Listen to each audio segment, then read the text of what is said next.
Hello, everybody. It's that time again when I get to speak to my great good friend, Karen De La Carriere. Hi, Karen. John, we've been away from each other a couple of months. It's You're on a high roller. I love these things that you're secretly doing and involved in.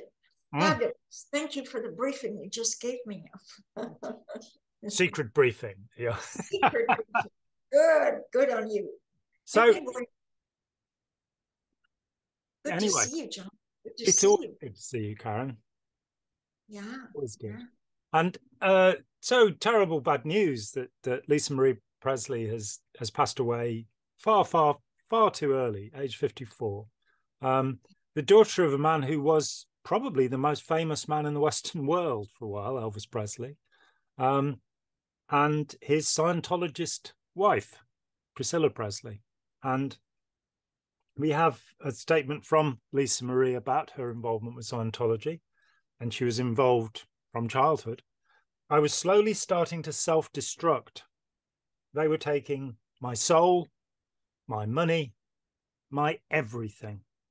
So let's start towards the end. In 2014, I talked with somebody whose brother was involved in the baby watch of Lisa-Marie Presley. Now, a baby watch is a very specific Scientology idea, whereby if somebody might cause trouble for Scientology, they are locked up with a group of Scientology staff members who will stop them from killing themselves. That's often the reason they're there. There was a case that I was on the edge of, a woman called Lee Johnson, who was a staff member at St. Hill, who, even though she had a 2-year-old, did eventually kill herself.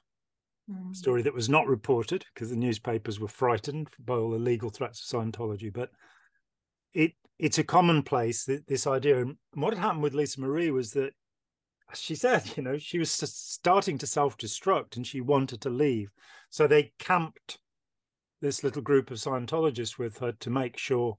And I'm not sure if she was physically able to leave at that time. I just don't know.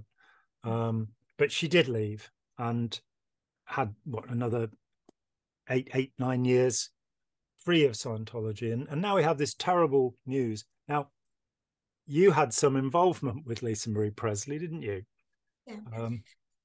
Just to roll back, it was John Travolta that reeled Priscilla Presley into Scientology.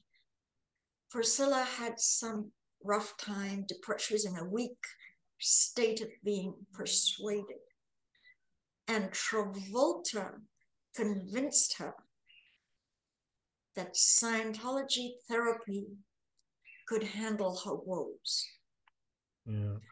So John Travolta is the who when you roll it back.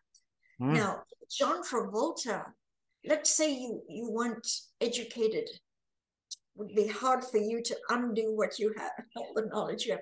But let's say you were completely... I'll forget everything for this moment. Forget everything. And John Travolta said, oh, John, there's a sushi restaurant with yummy sushi down the road in Nottingham. You've got to go.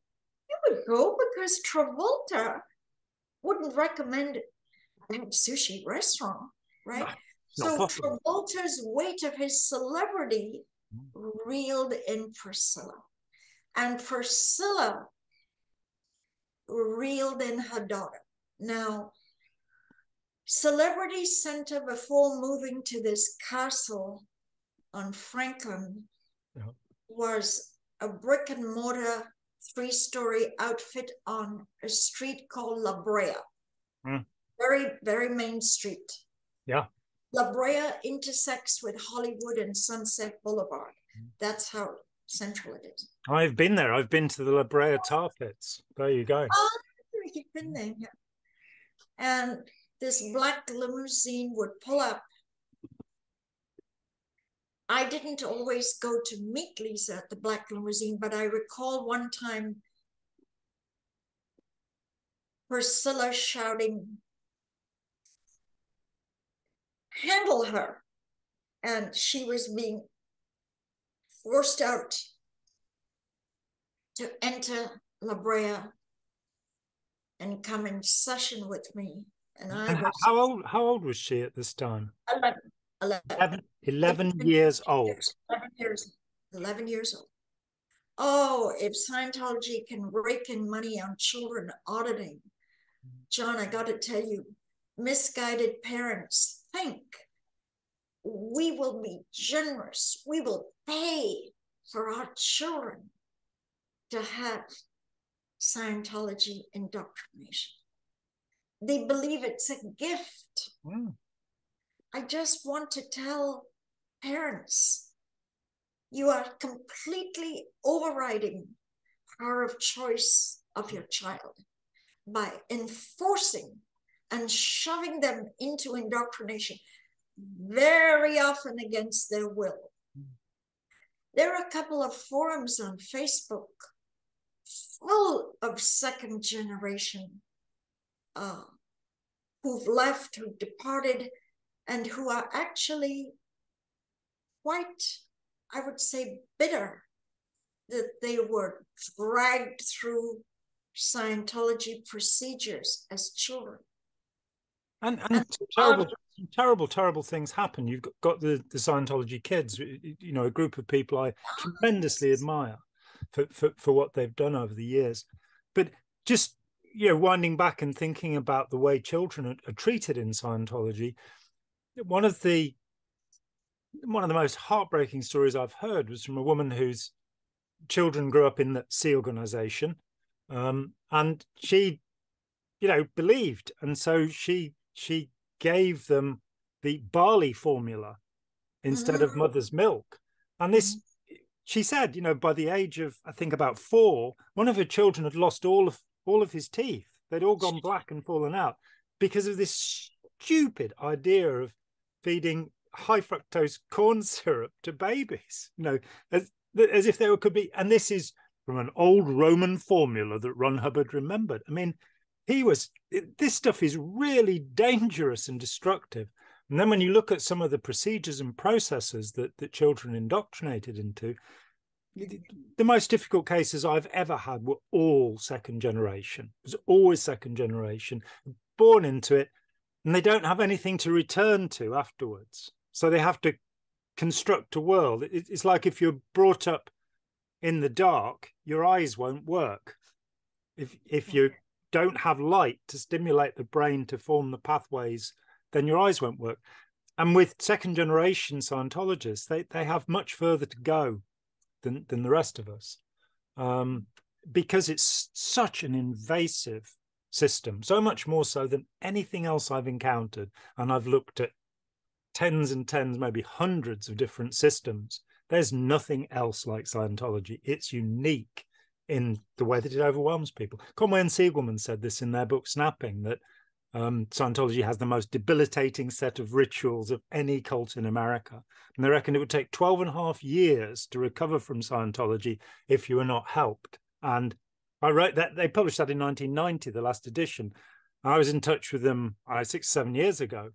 And I said, it was a guess, wasn't it? 12.5 years. The reality is that most people will never recover. If you don't actually go and talk with them and help them through the implanting of Scientology, they'll continue to believe many of these absurdities and go on to harm themselves in life and others by trying to enforce these ideas on people, which are, you know, L. Ron Hubbard taking a handful of amphetamines and barbiturates and remembering a past life in a dull body on another planet for 6 trillion years or something. It is absolute nonsense. End of rant, sorry.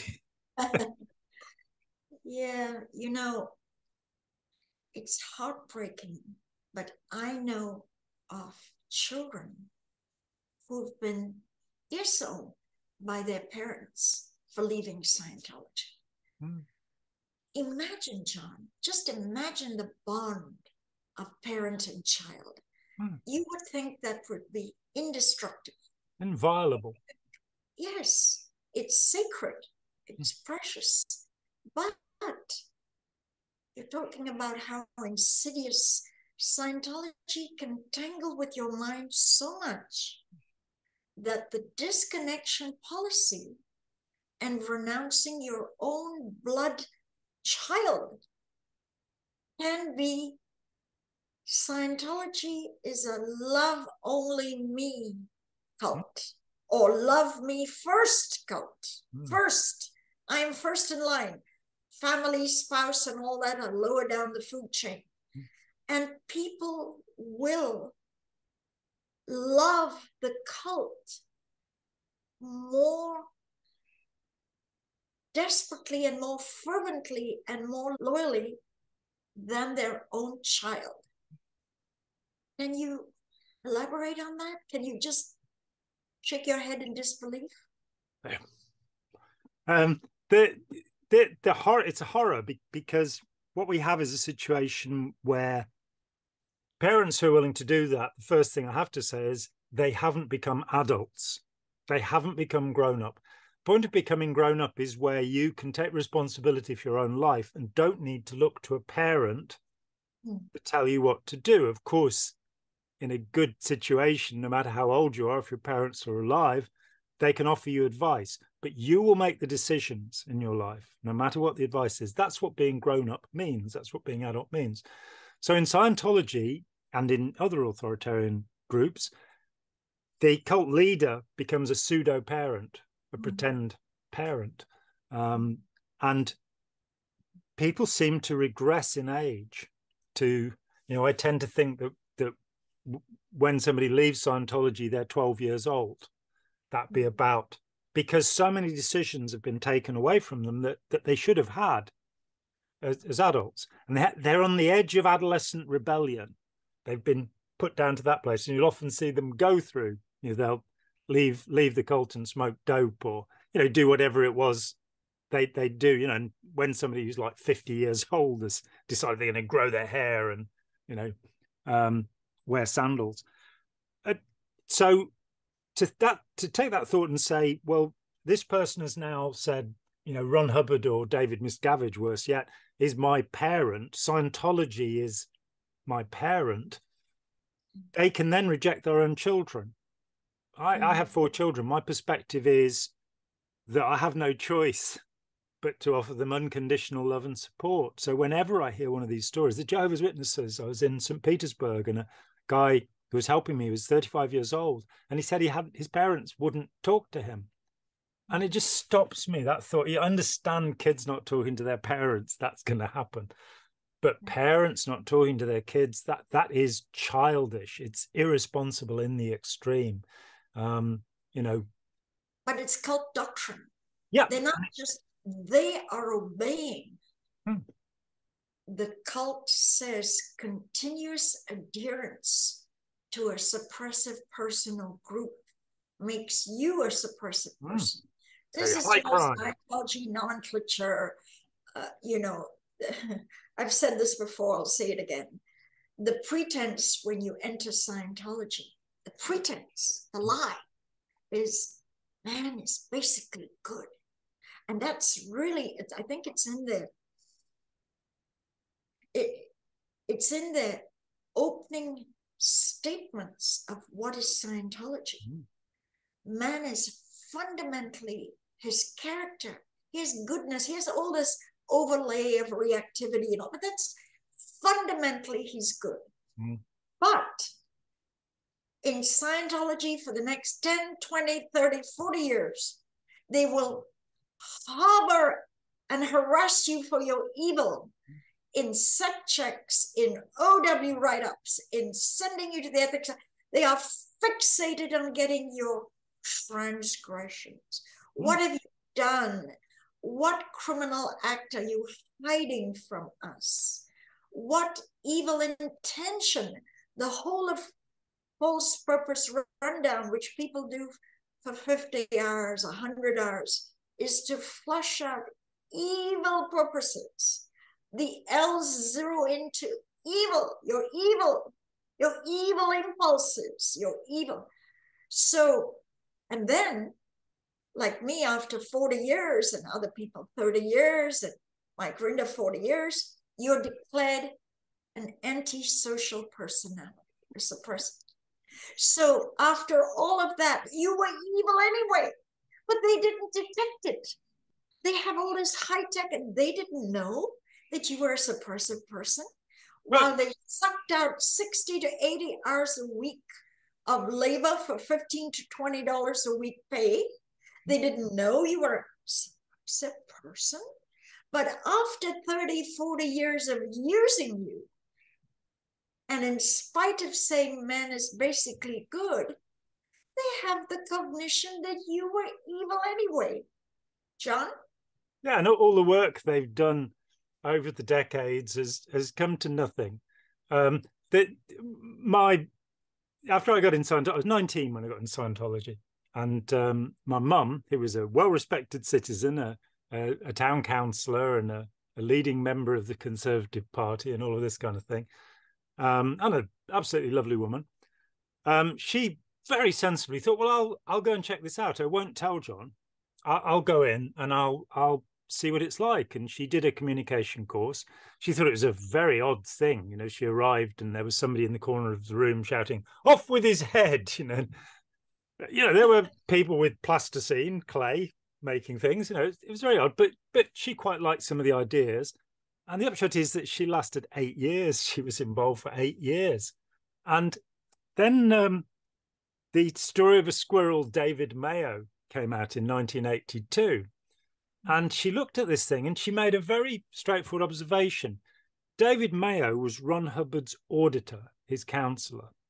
He worked with Hubbard pretty much. Well, he's involved in Scientology for 25 years. Ron Hubbard is the brilliant expert on all of this stuff. And Ron Hubbard hadn't noticed in 25 years that this man who was right next to him was a suppressive person. And curiously, when you look at the list of suppressive persons over the years, just about anybody who worked closely to Ron Hubbard was a suppressive person, but he didn't notice. And I think it's the fundamental error in Scientology and in any cult, in psychotherapies, in religions, this idea you have an enemy inside you who is hidden from you. The biggest scam in the world. You've got a devil inside you, an id inside you, an unconscious mind inside you that has agency, and you don't know what it's doing and thinking. It's not true. It's just not true. So all of that, those thousands of hours of auditing to extricate you from this terrible, it's a nonsense. And you will end up worse than you started. You'll end up with less, this idea that Scientology leads to self-determinism, and then you get the code of the Sea Org member that you're going to follow and uphold command intention. And people say, oh, that's pan-determinism, John. It's like, no, that's other determinism. That's run determinism. The whole idea of Scientology that you'll be completely self-determined when you do exactly what Ron Hubbard says. And he's the only person who can ever discover any ideas or any major discovery is his. It's a hiding to nothing. You are going to have your locus of control, your sense of self, pillaged, and it's vampirism. I started seeing it that way a long time ago. Hubbard's just drawing everything out of the people around him. He's saying, you're absolutely fine, you're doing really well, give me some more money, borrow some more money, that's fine. Yeah, leave your spouse if they don't approve of me. Yeah, throw your children away. Yeah, you're doing really well. Looking at Celebrity Center, the idea that Yvonne Gillam, who everybody loved, Yvonne Jens, she was married to the same man you were married to for a while there. She was great. Everybody I've interviewed who knew Yvonne said she was the most wonderful person. And yet she gave her 3 children, aged 11 to 14, 11 to 13, to Ron Hubbard. And they were the first Commodore's messengers. What? They had no parent. They had no education. They lived in that squalid, awful place, which you know so well. In this completely irresponsible, this completely irresponsible man who cared nothing about anybody but himself. And so, parenting and the responsibility of a parent, Scientology is it's just absolutely the wrong way to go if you want to create a society where people can be good, where people can be kind, loving, considerate. And Hubbard, of course, has no sympathy and no empathy, no feeling for others. You're making this robotic, narcissistic, self-interested individual out of whoever comes along. You're being put on the production line and turned into a robot. It's terrible. John, we have to examine why. I don't know if I've covered this with you. We've done, 30 videos? That's a lot, though. Yeah. Been great fun. We have to examine why people just are baffled with the excruciating punishments. And Scientology have weaponized the SB declare so that Scientologists do have an inborn fear that maybe one day they'll get declared, or maybe if they don't get declared, they will be threatened with declare or not. They have something called a non-enturbulation order. That means if you create any more trouble of any sort, the next step is you'll be declared a suppressive person.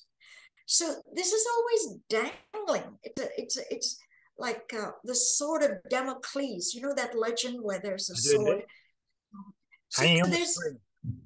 Yeah, there's a sword hanging over their head.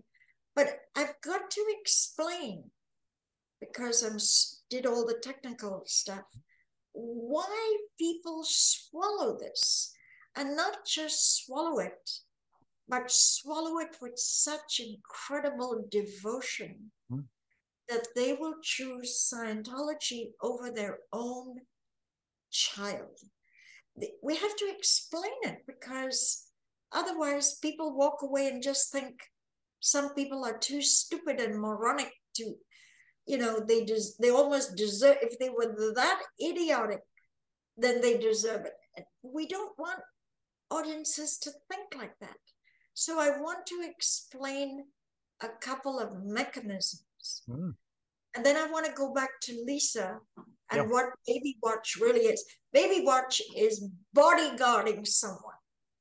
They're actually in a held position without free passage. So we need to get back to Baby Watch. But first, let me explain how in the devil, what in the world are people thinking to glom on to Scientology with such total, utter compliance and obedience? I need to explain that.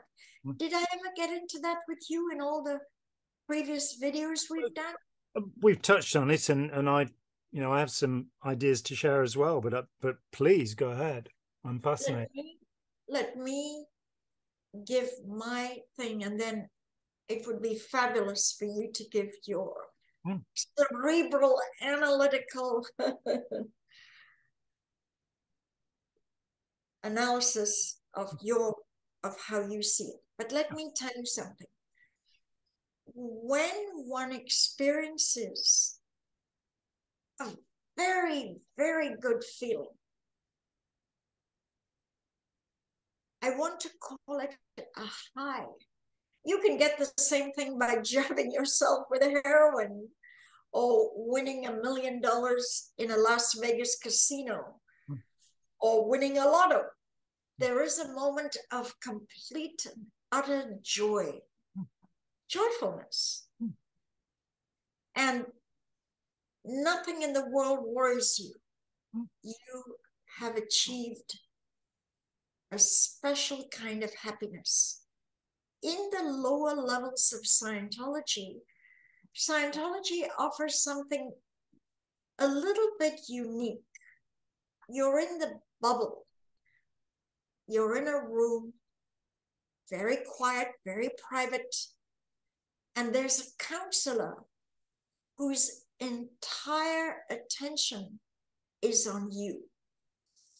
The sun rises and sets with you and what you say. You are the most important person in the world to this trained counselor. Well, so it appears. 200 people will read have access. In the Laura de Crescenzo law, they admitted that 200 people have free access to every word you said. Yeah. Plus, what you're not realizing is you're on camera. And your camera feed goes into a bank of camera where executives can walk into this television bank of computer monitors and they can step in and hear every word you're confessing, every masturbation you did, every sordid detail, every secret act. Yeah. But you believe it's only you and the counselor. And you unload your deepest secrets because you're probed for your secrets. You're probed for your withholds. You're probed. However, the questions can be quite clever. I'm sure psychoanalysts and psychotherapists would agree that they also have had fluke sessions where the person feels so good. They feel elated. They finally were unburdened of a secret that they carried around for 10 or 12 years. I think I gave you an example of a girl who, at 11, 12 years old, she stroked her German Shepherd's penis. Yep. And she felt later as she grew we won't be illustrating that, by the way, people. She felt later on this was not okay for her to interfere with the private parts of an animal. But she withheld, it was a secret. And one day in a Scientology session, she spat it all out. And she examined her emotions. And she loved the dog, but she didn't love the dog sexually. I mean, what does an 11 or 12-year-old know about penises and dog penises? This was, however, because she pushed it down, she developed, I don't want to use the word charge, that's a Scientology word. She developed unwanted feelings and emotions and unwanted, she blew it up to be far bigger than it was because of holding it in. And so she felt a great relief. Now, that's not what I'm referring to on a high, a spiritual high. In the early, not the body patents and all the sci-fi volcano, not the later Scientology, but the early Scientology can give you a sense of utter relief, even joyfulness. You go, oh my, and you feel that Scientology now has the answers. If you could feel that good after 1 hour of talking to your counselor, you want more of that. You feel, oh my goodness, I wonder what OT, if I could feel that good on my first 12 and a half hours, I gotta have on. I'm going to beg, borrow, steal, but I'm going to get up to OT8. John, your turn. Yeah, you're absolutely right. That the first stage of the process for most people is a sense of relief, a sense of release that psychologists have for a long time, for decades, used the term peak experience. Peak experience. And you feel euphoria, a sense of complete well-being. Nothing in the world bothers you anymore. You've been able to put down your troubles. I mean, I'll give you just to show that Scientology is absolutely not the only thing that can lead to this. I, many years ago, visited San Jose, where they have a Japanese garden. And I wondered why they'd got huge 20-foot fences around these gardens. And they've got two pools there. And the fish, the koi carp in these pools were donated in the 1930s. So by the time I saw them, they were at least 50 years old, and they were quite big. And they've got every variety, the moon carp, the black ones with the gold, stripy ones, orange ones. And the whole world just fell away. I'm looking at these beautiful, beautiful creatures, and nothing else existed. Now, that's a peak experience. We have them naturally in life. I used to have them, probably 3 or 4 times a week by the time I arrived at Scientology, because I was 19, I was an adolescent, and you're at the point, in fact, in your teens where emotionally you are most sensitive. You won't probably have such strong experiences again, which is why some people think their childhood was the best time. You also won't, of course, have the negative experiences that come with such emotions. But so you have a peak experience, what our friend Yuval Laor would describe as awe. You have an awe experience. Something is, wow, that's great. And it's actually incredibly easy to bring these experiences about, because there are little tricks involved, which Ron Hubbard, I fear to say, had discovered. So there's a great craze for mindfulness in the world at the moment.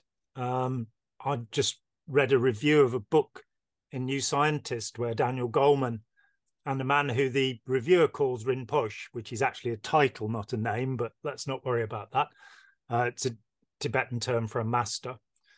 But where they've written how great meditation is. And this guy's saying, well, I was very skeptical about this, but I've read this book and it sounds great. And they say that meditating can lead to compassion. Well, I've just written a letter to New Scientist, which I do from time to time. They even sometimes publish them. And it pointed out in one paragraph that there is a simple failing in this.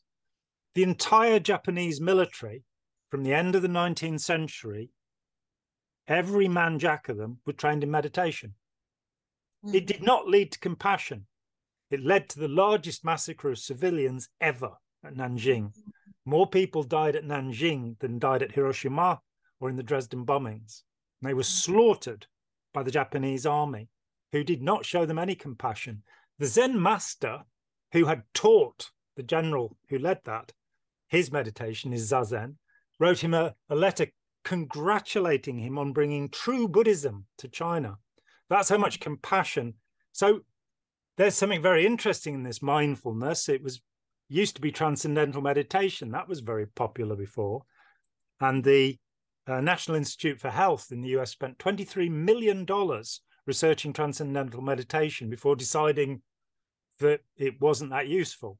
They've spent $110 million researching mindfulness without as yet producing any significant study to show it's good. But what it does do is it induces the Ganzfeld effect. If you sit and stare at something for long enough, there will start to be movement, there will start to be colors, you will start to hallucinate. You basically, what's happening is your brain is going, there's no stimuli. What's happening? And you start experiencing that it's like the volume's turned up to make it more and more sensitive, and you will start getting the Ganzfeld effect. One of the other things that comes with the Ganzfeld effect, if you sit and stare at something for long enough, 10 minutes will usually do it, you'll start to feel good. You'll start to feel euphoria. You'll start to relax. And again, people experience this in meditation, and it's fine that they should.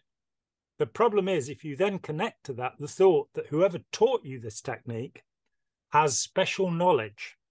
They know something about the world you don't. And even the cleverest of people, and I've done several shows with Pat Ryan and Joe Kelly, who were both, I think Pat was in there for like 14 years or something. He graduated with a degree from the Maharishi University, an accredited university, my God, in the US. And they had eminent Nobel Prize winners lecturing who were absolutely sold on the idea of transcendental meditation. The problem is, and I found this, Collins, a publisher that became HarperCollins, biggest publisher in the world, they asked me to write a book about transcendental meditation after Let's Sell These People a Piece of Blue Sky came out. And I spent 6 months off and on interviewing people until I decided I really didn't want to write a book about transcendental meditation, because I didn't want to be harassed by this group. I'd found out that they too harassed people. There are deaths involved with TM. And I didn't want to be known as an expert on cults for the rest of my life. Well, that wish, I'm afraid, didn't come true. But I interviewed people who'd been really quite badly damaged through meditation. So somebody who had tunnel vision as a consequence of meditation, children who'd grown up in TM, whose parents had just ignored them because they wanted to meditate 12 hours a day. Now, this is where we cross over, that if you stimulate those positive feelings in somebody, that feeling of euphoria, which of course marks the end of a Scientology session, because it's called very good indicators. The person is going, yeah, wow, I feel great. Now, what we know about that is that your critical faculties collapse when you are either manic, hypermanic, too happy, or too sad. We don't reason well when our emotions are stirred up. And so that's the perfect point to say, would you like to give us some money for the next course? And in Scientology, there's always the carrot dangled in front. I realized quite early on, I was doing the so-called academy levels, and I was on the first class 0 course. And I realized that people want to get through this check sheet to get to the next one. They want to finish this course because the next one. So I've said this before, when I did OT3, I went in having a tested OT3 and everything's great.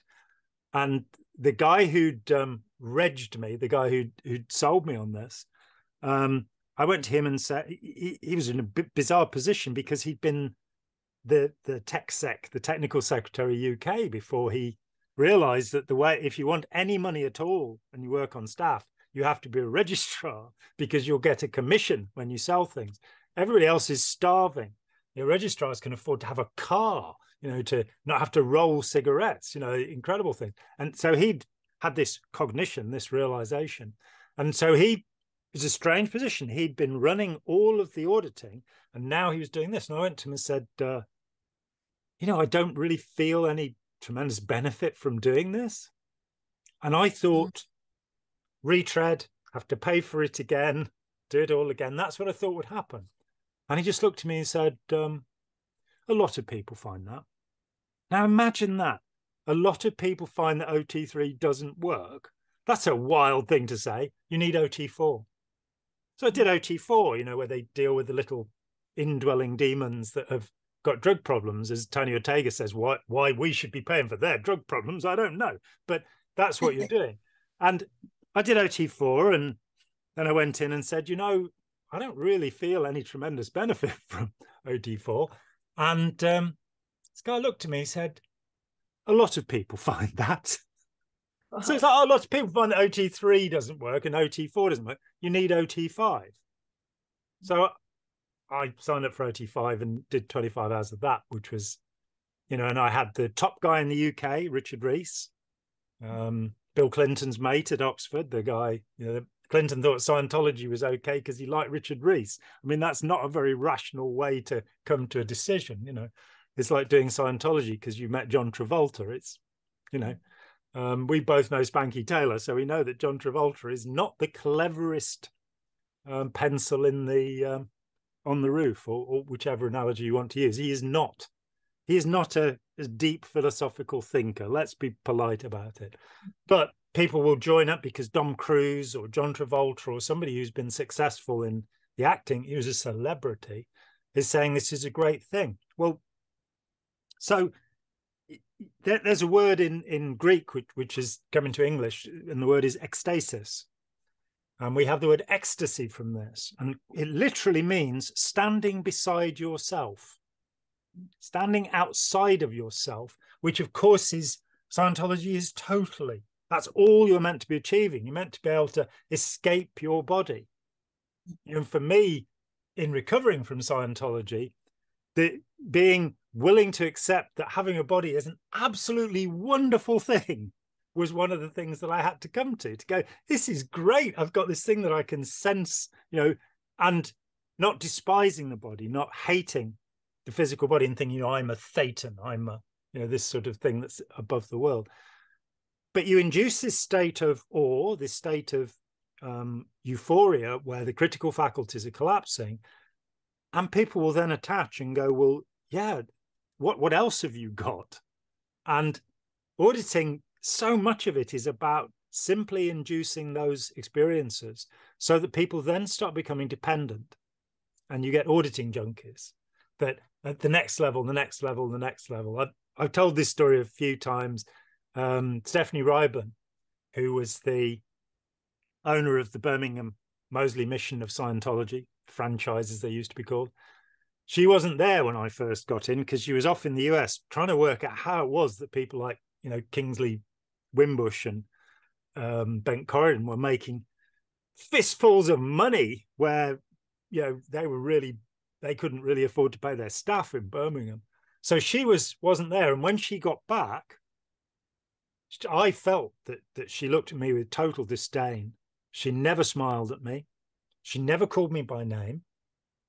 And I thought, because you've got the OTs and you think, oh, yeah, they can read my mind, which is bound to make odd things happen in your head. And so, she just didn't like me. There was something, I fell short. 7 years later, I'm on OT5. She's on OT5. She comes out of the waiting room, grins at me, first time she's ever smiled at me, calls me by name, and says, isn't it wonderful that Ron's come up with something that deals with the mess that OT3 makes? So suddenly there's this mission that for 14 years, because she did it with Hubbard on the ship. She did the Class 8 course and OT3. She's saying it messed her up. And I've met so many people. And you can't say that. You can't go around saying, actually, this bit was awful, because you've got to keep this pretense up that it's a great and wonderful thing. And that starts bringing in all sorts of social mechanisms, our obedience to authority, our groupthink, wanting to be part of the group. When I was on OT3 or I think just finished it and was kind of going, oh, I'm not sure about this.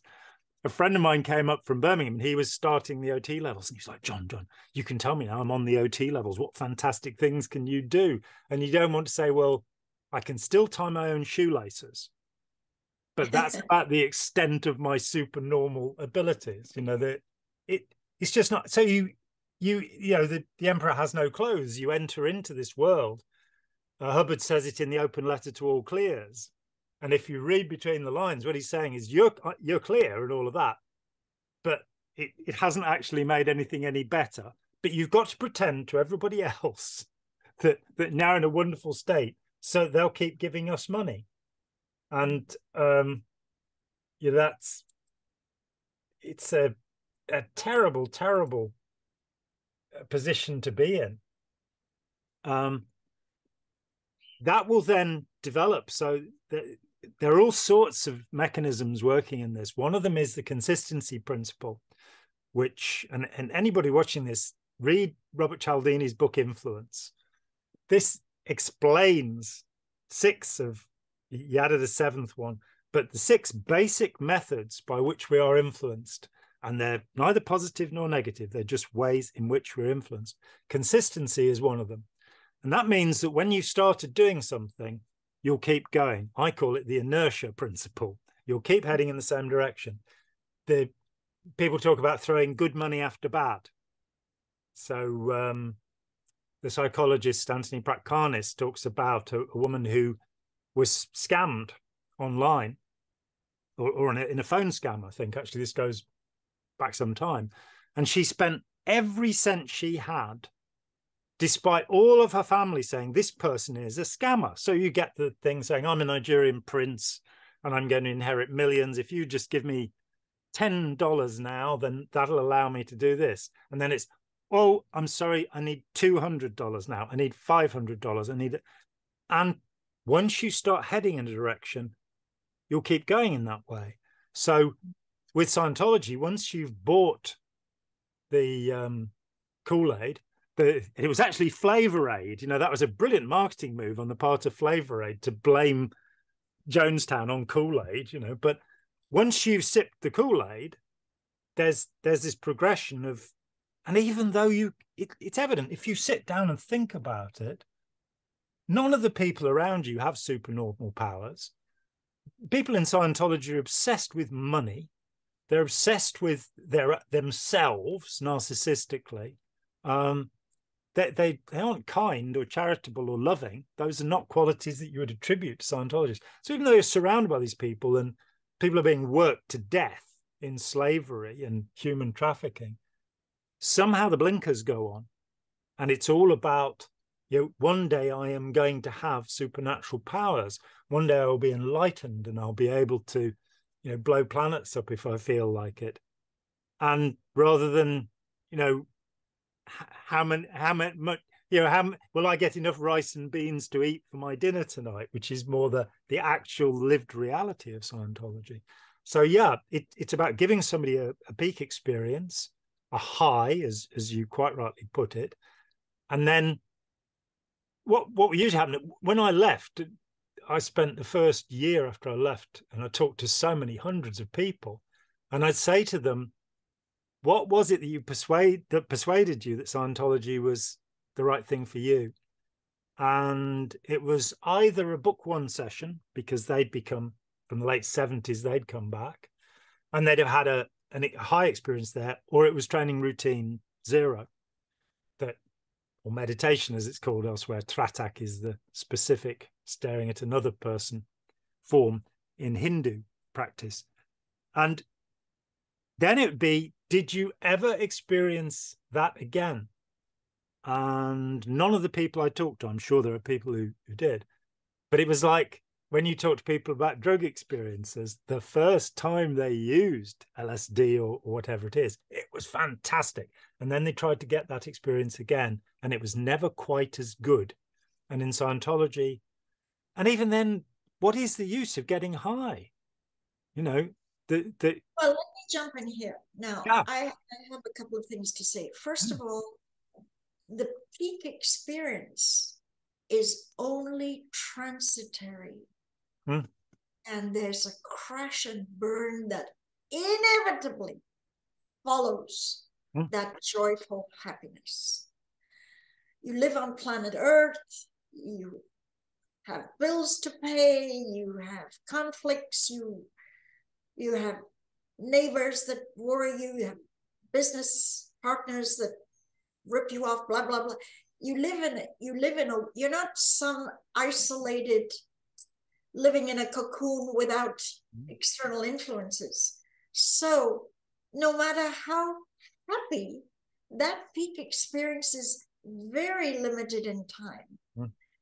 But I will argue with you, John, when you say, and I do get your concept that once you have the inertia concept, once you're in, you just continue. No, Scientology will force you to leave with its diabolical, punitive, it'll smash sooner or later. You will get a horrible Scientology ethics experience. And after that, you drift off. You don't stay there.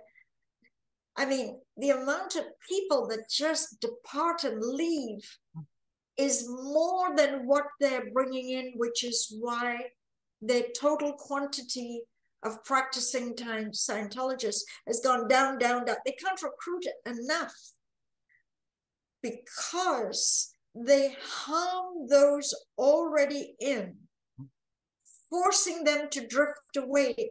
And the inertia does not then, you're right in a way, John, there is a percentage that are so radicalized and diehard. They're in for the duration, and sadly, they will die believing in it all. But Scientology hammers to pulp so many and is so hideous in their conduct that they cannibalize their own. True believers who may have produced, radicalized enough to bring other people in, they hammer them because Scientology has in its own DNA management by punishment, not to sit down, not to have a negotiation, to talk it through, not to see, look, let's give each other a win-win. Let's see if we can meet halfway in the middle. You want to talk to your parents who are posting on Tony Ortega's blog? Okay, so instead of pulverizing you and kicking you out the door because of your parents, let's sit down and talk it through. No.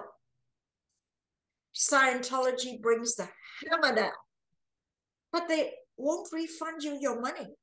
You may have $80,000 on account, but your parents read John Atak's book. You're toast. But we're not going to keep your money. No refund. No refund. There isn't a week in my existence where I don't get some plea from someone. Karen, is there any way we could get back our money? That's a bit of a con. That's a religious dishonesty. We will take your money, but you've signed all these papers saying it was a donation. And donations are not refundable. So we're going to declare you an antisocial personality and keep your money. And thank you very much indeed. You see what a rigged casino it is? Only the house wins. Yeah. In Scientology, we got your money. Screw you. We can kick you out the door, or we can do this, that, but you're not getting your money back. Your money is gone with the wind. Anyone watching this video, listen. What money you give to Scientology is in a one-way escalator, or what do you call these? At an airport where your luggage circles. A conveyor belt. It's a conveyor belt one way into Scientology's coffers. You will not. Scientology's got armies of lawyers to fight you, and it's going to keep your money while, shockingly, declaring you an antisocial personality. Absolutely. I mean, both things are true. That consistency, Cialdini also calls it commitment. And not to put too fine a point on it, you were involved for over 40 years. Yes. I was involved for 9 years. And that was because despite what we saw, despite we played down what was bad and we went along with the positive ideas of the group. This is normal human behavior. If you look at the dreadful child abuse scandals that have erupted in the Catholic Church, the Anglican Church, the Methodist Church, the Baptist churches, the Jehovah's Witnesses, the scale of these things has been incredible. The Australian Royal Commission found 500 priests who'd abused 8,000 people in Australia. Now, then you go, well, hang about, the Pope wasn't, Benedict Ratzinger, he was a bit quiet about this. And why didn't they do anything? Well, we've got to protect the reputation, the good name of the organization. That's the consistency principle in action as well, that in which we believe we will continue to support. If I'd had any sense, and I don't, it's well known to all who know me, I would have walked out of Scientology probably on the first day, because when I went in, and I wasn't recruited, I read the first half of Science of Survival, went, this sounds great, asked a few questions of people who didn't know the answer and should have gone and found it for me. And I went in, and I was given a copy because, my first experience was I arrived there and I haven't got any money. I've spent the last money I have getting, the train and the bus to go there and my return fare. I haven't got anything. And so they won't let me have a copy of Dianetics, the Modern Science of Mental Health, which was £1 a copy at the time. There's no way they're going to trust me to go over it.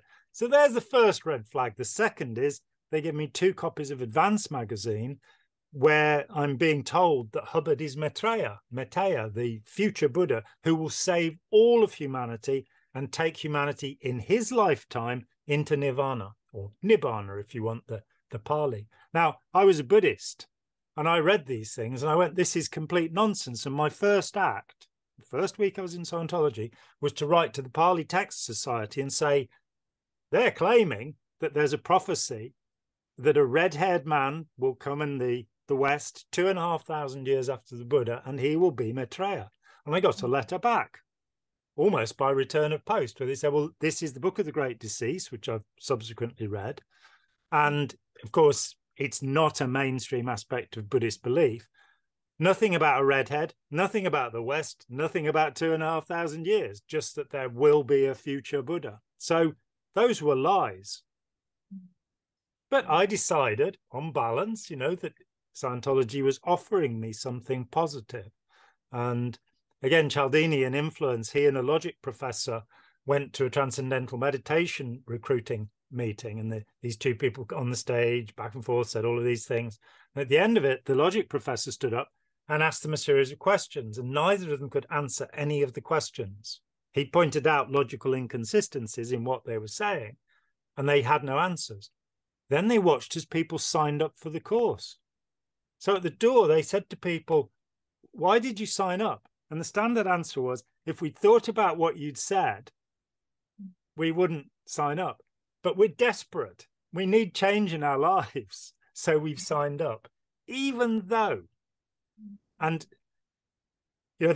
that is what happens, that we I've got into this discussion with quite a lot of people over the years.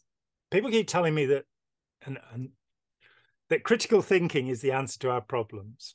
And Chris Shelton and I did a program about this because Chris was a little upset when I picked up something he'd said, which was, he was talking to Sean Atwood, and he said that critical thinking is the antidote to cults. And I just in one of my shows said, I don't agree with Chris. I don't think that critical thinking is the antidote to cults, because I've never had a problem with that. I could have argued the hind legs off Socrates and several donkeys by the time I was 19. So the problem is that if your critical thinking is then chained to persuading yourself that your beliefs are right, then you will use the full weight of your intelligence to buttress your stupidity. And which is exactly what I did, and probably continue to do in some ways. That you have to have what my friend Christian Churko calls critical emoting. That you have to understand what you're feeling and why you're feeling it, and how it is that you have this profound belief, this sense of absolute certainty that one day you'll be an operating thetan and you'll do these things. It's a scam. And what's being played with in the recruiting process are your emotions, and getting you to have that feelings of knowing, feelings of certainty. You're absolutely sure that what this man is saying is true. When Mike Rinder said to me, he said, let's do a show about Ron Hubbard's book, History of Man. And so we got to do the show, the day of the show, and I said, I read it. I haven't read a Scientology book for 40 years, Mike. And he said, you read it? It's like, I said, yeah, it is the most preposterous nonsense I've ever read in my life. It is completely inconsistent with itself. The new editions have been corrected. The original edition starts, this is a cold-blooded and factual account of your last 60 trillion years. Now, having researched a history of Scientology, which, takes us through the 20th century, perhaps, that took me 6 years. How did he manage in 2 weeks to research 60 million years? Incredible. Well, the answer is by taking a huge amount of amphetamines. But then later in the book, it's 73 trillion years. And then it goes to 76 trillion years. Now, Miscavige has corrected it, so it says so. And you're going, and the importance of date location in Scientology, if you don't have the exact date, it's 60 trillion, it's 73 trillion. Trillions of years. We live in a galaxy that hasn't been here. It's only been here for 14 billion years. So he's throwing around tens of trillions of years. That's how accurate it is. And we evolved from clams, the grim weeper, the boo-hoo, the Piltdown man. It's just oh no, how was I ever involved in this thing? How embarrassing, how shameful to have, and I remember reading that book and thinking it was nonsense when I was a Scientologist, but it didn't matter because it wasn't on a course. I wasn't having to get people to remember the being grim weepers, so the amount of that we downplay the value of the evidence that contradicts what we want to believe. And that takes us to cognitive dissonance. Leon Festinger's idea that if somebody challenges your belief, the better their evidence against your belief, the more you will believe. And curiously, the person he proved this with was a Scientologist, and had her own live-in Scientology auditor while channeling an entity, Santananda or something, from another planet. And they were going to come and pick him up and take him off on the mothership. And Festinger said, when those who go to the mountain to meet the mothership will continue to believe. When the mothership doesn't turn up, they'll continue to believe. And they did.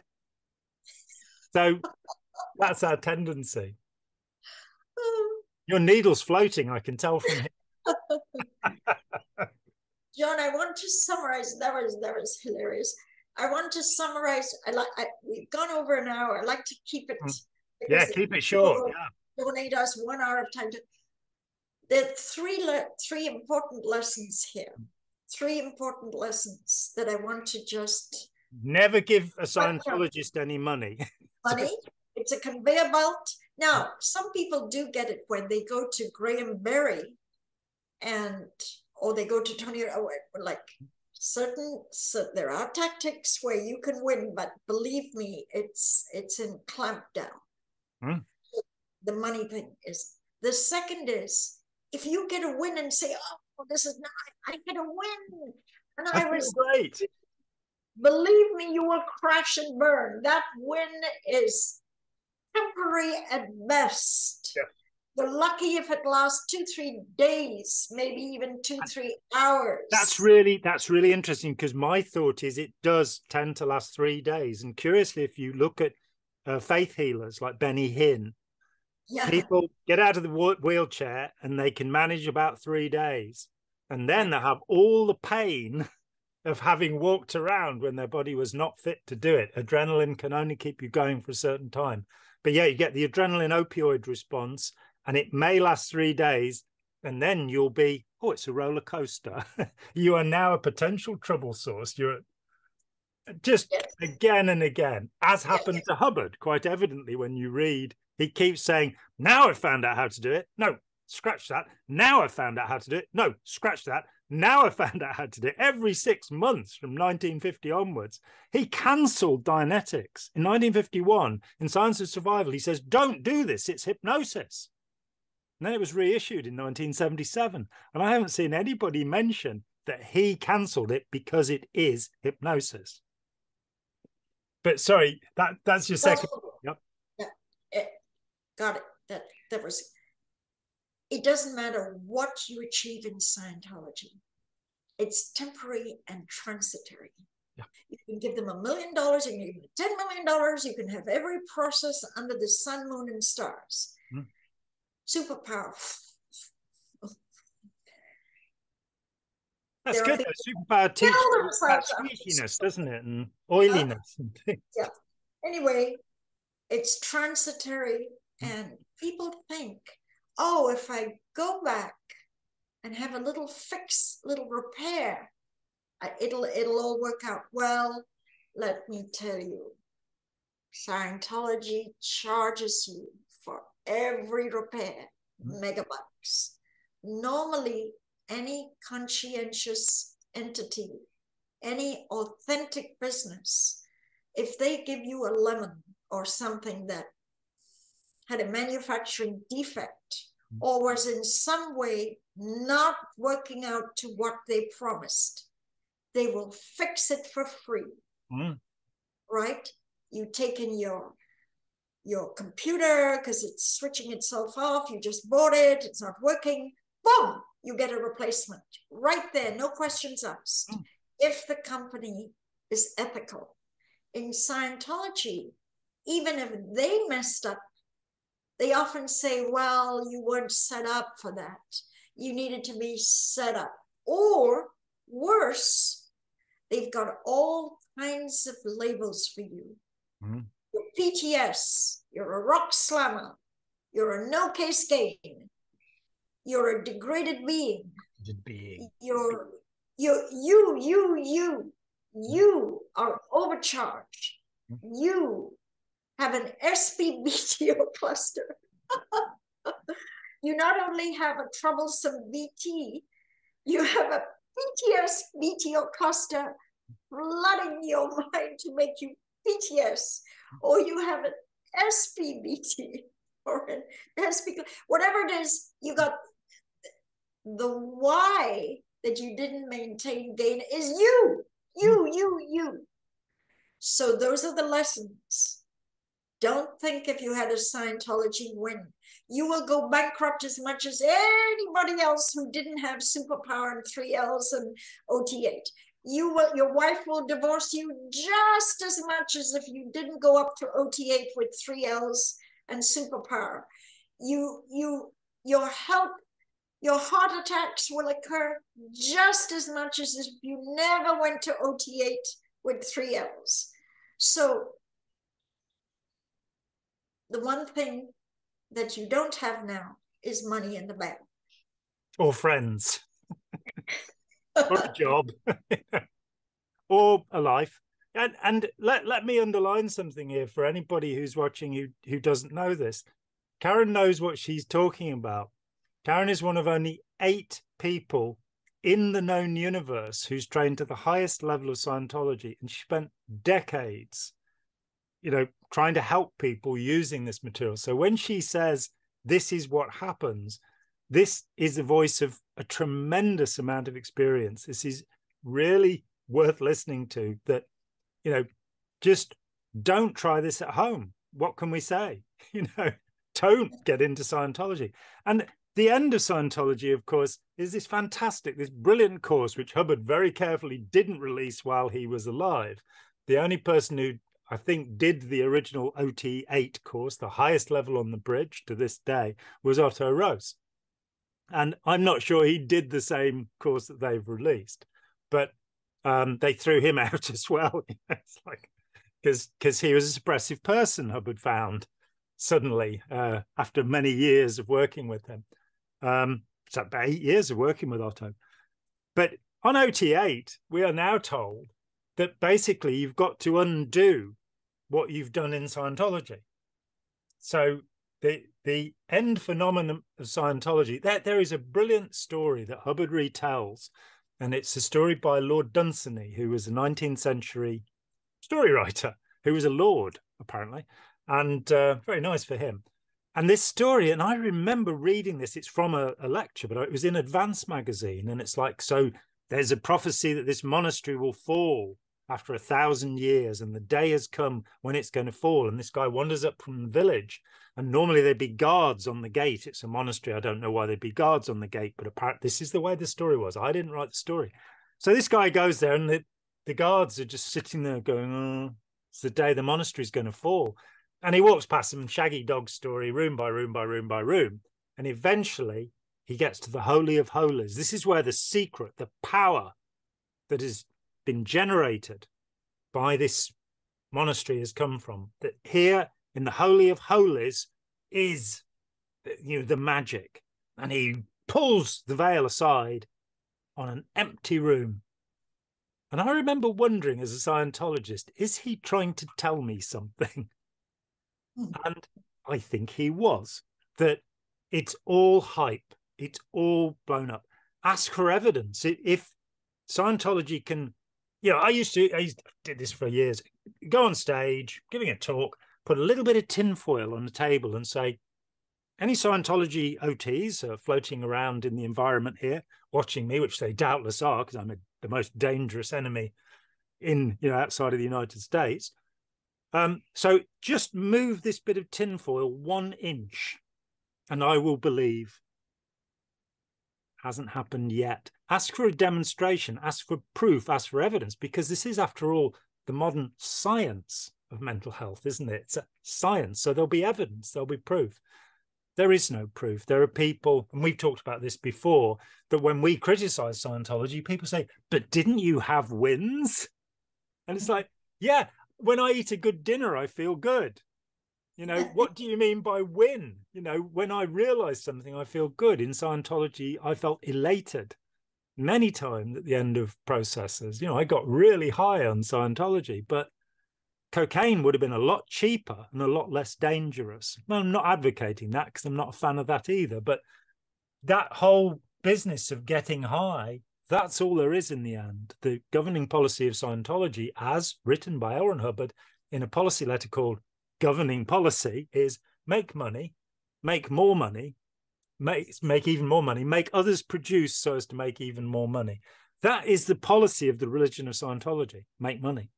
And I personally don't think that's ethically sound.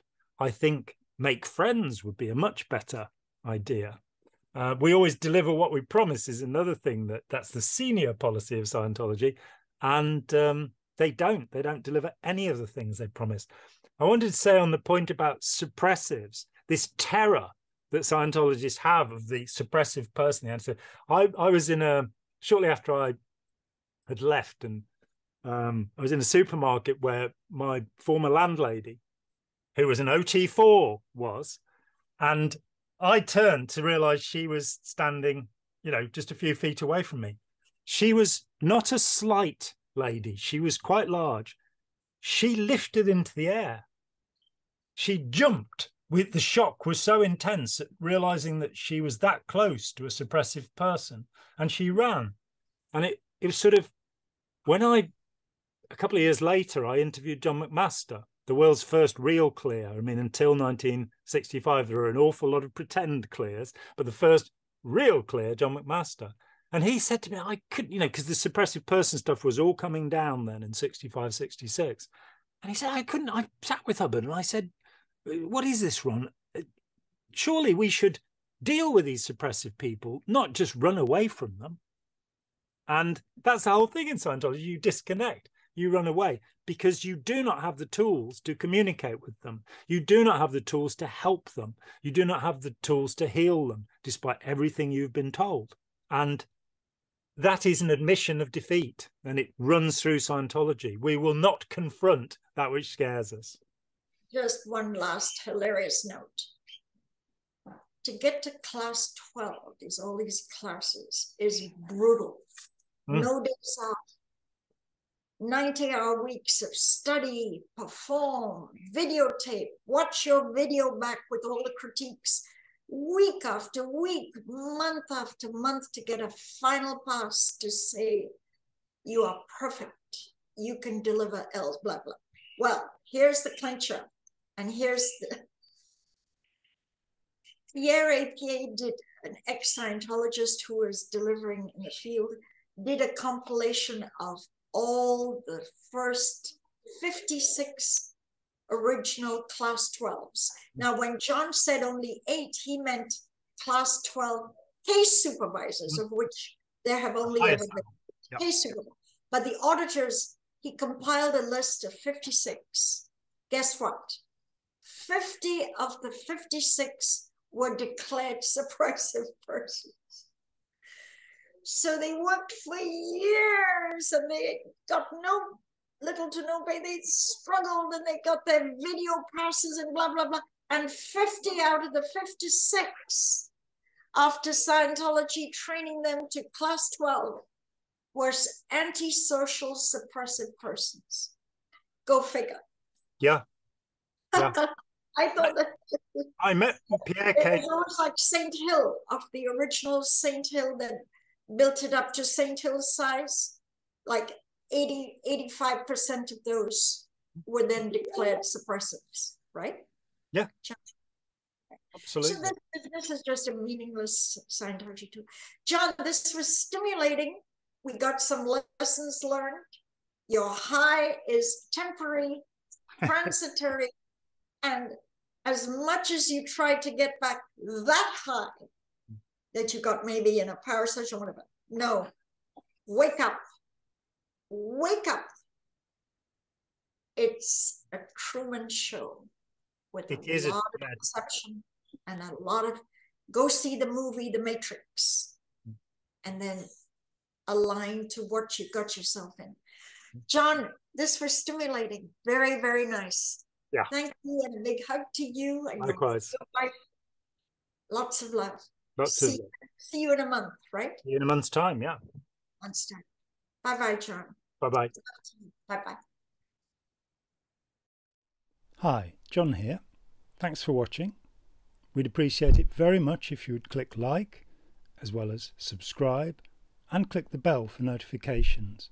Every dollar helps, and we welcome new patrons on Patreon, or you can make a one-off payment with any currency through PayPal. Thanks so much.